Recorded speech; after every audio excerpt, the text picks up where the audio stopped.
ఉద్యోగాన్ని పక్కన పెట్టి ప్రజాసేవ చేయాలని తాపత్రయంతో నర్సాపూర్ మున్సిపాలిటీ 3వ వార్డు చెందిన బీఆర్ఎస్ అభ్యర్థి కళ్యాణి ఆనంద్ తమ వార్డులోని సమస్యలను పరిష్కరించడానికి ప్రజలకు అందుబాటులో ఉండేందుకు ప్రజాక్షేత్రంలోకి అడుగుపెట్టారు.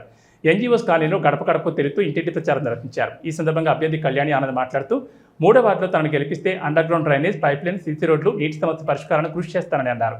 ఎమ్మెల్యే సునీత లక్ష్మారెడ్డి సహకారంతో వాటర్ ట్యాంక్ నిర్మించేందుకు కృషి చేస్తానని ఆమె తెలిపారు. కారు గుర్తుకు ఓటు వేసి అత్యధిక మెజార్టీతో గెలిపించాలని ఆమె ఓటర్లను కోరారు. ఈ కార్యక్రమంలో నాగ్సన్పల్లి సర్పంచ్ ఎల్లం, మాజీ ఎంపీటీసీ ప్రవీణ్ కుమార్, శశిధర్ రెడ్డి, హైమద్, సాయి తదితరులు పాల్గొన్నారు.